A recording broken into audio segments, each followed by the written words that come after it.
How about the Trojans? The Trojans look like they have a tremendous future ahead of them. They have a lot of young kids. They had a great, they really got it from the NCAA. A 24-win school coming from a Pac-5 conference, a Power 5 conference, they should not have had a play-in game. No. They played 3 games in 5 days. If they don't play Providence and they beat SMU in the first game, have the same rest that Baylor has, I think they win that game. I think they beat Baylor. I felt that way too. It felt like there was a time there when at the end that they really had it handled. But again, it's a young team. They made a few mistakes, and that kid from Baylor, the guard, he just all of a sudden unloads 12 points in the second half, and it's like, where did this kid come from? And that was the difference. So they had him on the ropes. They fouled out Motley, and it looked like they were ready, but. There's not the one guy that they go to, and that's some of that is the youth. Is the youth. But I'm encouraged. What a great season! 26-10. Not as great in the Pac-12. That was a bit different, but they're going to get better. And there are no great seniors experience. that get any minutes at all. Charles Buggs is one that got a few minutes. He was hurt, but most fans wouldn't even know that he was playing, and there's no seniors at all. Everybody now the issue here is that you have some success with an Andy Enfield team, and a couple of guys bolted last year, and they're D League, and they're not going to get a whiff of the NBA for a couple of years. They could have been making their bones and honing themselves at the NCAA level, and you just think about what this team could have been like this year with those guys. And this year we've got Chimezi Metu and then Benny Boatwright, who might leave. Both of them have some fundamental flaws in their game. Metu is just 6'11", 220, they said. There's no way he's 220. Maybe before the season when he was fattening up, but after preparing for the whole season, there's no way he's 220. But once he gets bigger, he's going to be a great prospect. Now, do you think these kids are going to understand, take a look at what happened last year to like you say, the 2 that left, ended up in the D League. You probably would have gotten better work, better experience, improved your game staying at the college level. Do these kids look at that thing and say, gee, maybe I'll end up in the D League. Maybe I'm better off to stay here? I don't know if that's what's motivating them. They could easily just say, hey, I'm going to get some pro money and I'm out of here. But this team feels a little different in the way that they've sort of signed on to Andy Enfield's game. They get it. Those kids are buying in.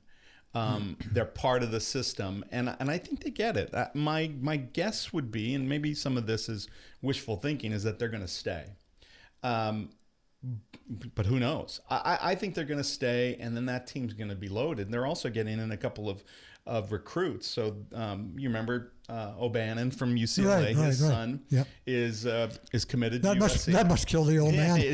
He's committed to USC, and he's a 6'5", 4-star recruit, from Bishop Gorman in Las Vegas, and they got another 7-footer committed, kid from San Diego. Can't pronounce his last name. That Bishop Gorman always has one of the top high school programs in the nation. Yeah, and then they got a Jordan Usher, another 6'5" shooting guard coming in. So they've got 3 recruits where they're going to reload.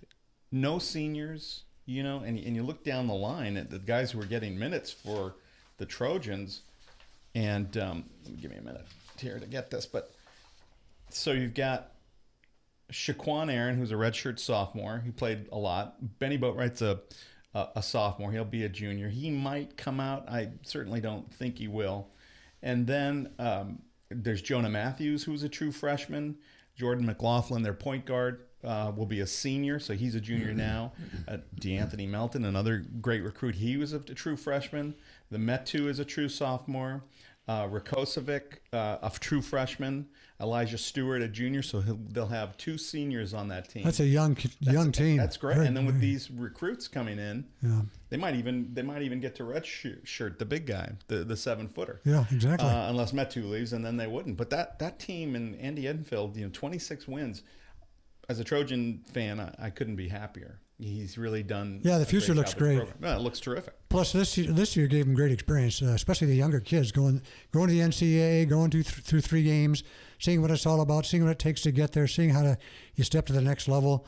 I think they would be encouraged and excited. Yeah, I mean, they played 36 games this year. I mean, yeah. So these kids are almost like a half a year ahead of the game compared to USC teams in the past, because they don't get those postseason tournament games. So and look what the Pac-12 has done in the tournament right now. I mean, you look at Arizona, UCLA, Oregon. Yeah. I mean, they're done well. and then you think of what SC's done, and that's impressive. Like I said, you can't turn your nose up. The East Coast doesn't get to see the West Coast all that often. That's why I think they get slighted. So exactly, and they get slighted, and that's unfortunate. But we'll see. And maybe now turning to the tournament, Oregon, Arizona, UCLA, still there. Yep. Still there, and could go deep. Yep. I hope they do. I mean, that would be something right there. Well, one of the geniuses on ESPN, Seth Greenberg, I don't know if he's a West Coast guy or not, he actually predicted a UCLA-Arizona final, which is, Vitale and Jay Billis, those guys, they're all Duke, North Carolina. That was one thing. That was one thing I loved about the tournament so far. 2 ACC number 2 seeds, Duke and Louisville, are gone. Yeah, gone. And they were 1-9. How about them Badgers? Yeah. Villanova. They were They're 1-9. The ACC looked terrible. Yeah. And again, it's one of those things where, as a Pac-12 guy, you just go and say, one of those teams couldn't have been your plan. Yep. But like you said, the East Coast goes to sleep, and they're missing a lot of great games out here in the West.